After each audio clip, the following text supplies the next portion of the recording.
آج ہم قرآن کریم کی ایک بہت ہی دلچسپ اور گہری تمثیل کا جائزہ لے رہی ہیں۔ جی یہ سورۃ البقرہ کی آیت 17 میں ملتی ہے۔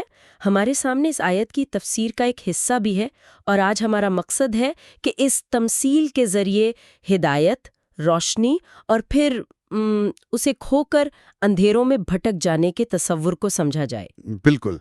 آیت کچھ یوں ہے، مثلہم کمثل الذی استوقد نارا، یعنی ان کی مثال اس شخص کی سی ہے جس نے آگ چلائی، فلما اضاءت ما حولہ، پھر جب اس آگ نے آس پاس روشنی کر دی، ذہب اللہ بنورہم تو اللہ ان کی روشنی لے گیا وترکہم فی ظلمات لا یبصرون۔ اور انہیں ایسے اندھیروں میں چھوڑ دیا کہ وہ کچھ دیکھ نہیں سکتے۔ تو آئیے اس کو ذرا کھولتے ہیں۔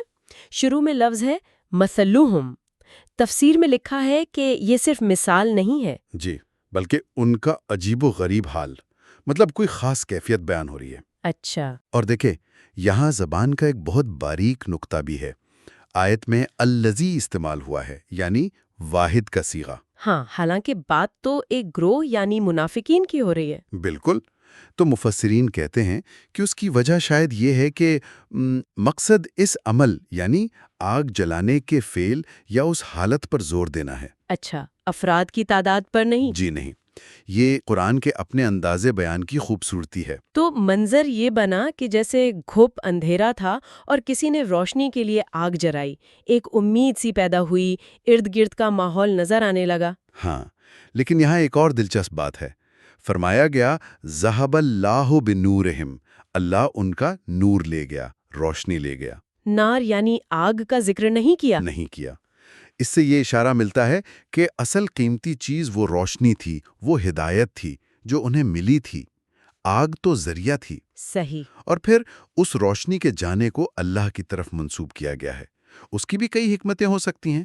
ایک تو ظاہر ہے کہ ہر چیز کا اختیار اللہ ہی کے پاس ہے، جی، یا شاید یہ بتانا مقصود ہے کہ روشنی کا جانا کسی غیر معمولی، شاید کسی سماوی سبب سے ہوا، یا محض بات کی تاکید کے لیے کہ نقصان کتنا بڑا تھا۔ تو اصل چیز یعنی رہنمائی وہ چھن گئی۔ بالکل، وہ چھن گئی۔ اور اس کے بعد کیا ہوا؟ وَتَرَکَہُمْ فِی ظُلُمَاتٍ لَا یُبْصِرُونَ، اور انہیں اندھیروں میں چھوڑ دیا، ایسے اندھیروں میں کہ وہ کچھ نہیں دیکھتے۔ یہ تو بہت ہی شدید کیفیت لگتی ہے۔ یقیناً۔ اور یہاں بھی دیکھیں قرآن نے اندھیروں کی گہرائی کیسے بیان کی ہے۔ چند باتیں غور طلب ہیں۔ کیا؟ ایک تو ظلمات کہا، یعنی ایک اندھیرا نہیں، اچھا، جمع کا صیغہ، جی کئی اندھیرے۔ جی کئی اندھیرے، پھر اسے نکراؤ یعنی غیر معین لایا گیا جو اس کی وسعت اور پھیلاؤ کو ظاہر کرتا ہے۔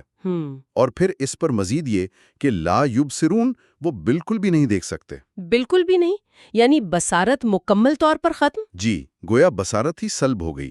یہ صرف روشنی کا نہ ہونا نہیں ہے، بلکہ ایک ایسی تہ در تہ تاریکی ہے جس میں دیکھنے کی صلاحیت ہی ختم ہو گئی۔ اللہ اکبر۔ اور ایک اور بات، لفظ ترکہم جو ہے، یعنی انہیں چھوڑ دیا۔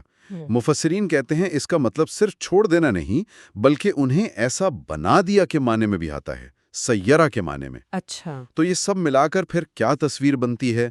یہ تمثیل آخر کن لوگوں کے بارے میں ہے، یا اس کا سبق کیا ہے؟ جی، اس بارے میں تفسیر میں بنیادی طور پر دو اہم رائے ملتی ہیں۔ وہ کیا ہیں؟ پہلی رائے تو یہ ہے کہ یہ ایک عمومی اصول ہے۔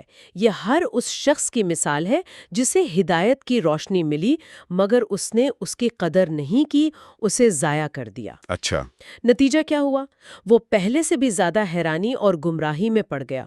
اور یہ بات خاص طور پر ان منافقین پر بالکل ٹھیک بیٹھتی ہے جنہوں نے زبان سے تو کلمہ پڑھا، جی ایمان کا اقرار کیا، مگر دل میں کفر چھپائے رکھا، تو گویا انہوں نے خود ہی اس روشنی کو بجھا دیا۔ اور دوسری رائے؟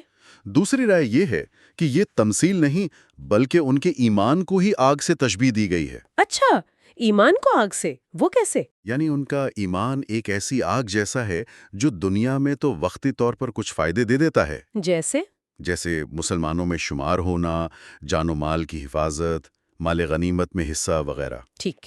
لیکن اس آگ کی اصل حقیقت، یعنی ان کے ایمان کی کمزوری اور کھوٹ، وہ جلد ظاہر ہو جاتی ہے، گویا وہ آگ بجھ جاتی ہے، اور آخرت میں تو ظاہر ہے وہ سراسر نقصان کا باعث ہے۔ اچھا، تو یہ دو تشریحات ہو گئی ہیں۔ جی، اور آخر میں ایک نقطہ شاید غور کرنے کا یہ ہے کہ یہ تمثیل ہمیں ہدایت کی اہمیت کا کیسا زبردست احساس دلاتی ہے۔ یعنی وہ ایک روشنی ہے۔ ایک قیمتی روشنی ہے، لیکن اگر اسے قبول نہ کیا جائے یا پا کر کھو دیا جائے تو نتیجہ صرف واپس اندھیرے میں جانا نہیں ہوتا، بلکہ پہلے سے بھی گہرے، زیادہ شدید اندھیروں میں گرنا ہوتا ہے۔ یہ واقعی غور کرنے کی بات ہے کہ قرآن کے کتنے مختصر الفاظ میں کتنے گہرے معنی پوشیدہ ہوتے ہیں۔ بالکل، یہ ہمیں انسانی نفسیات اور روحانی کیفیتوں پر سوچنے کی دعوت دیتے ہیں۔ جی بالکل۔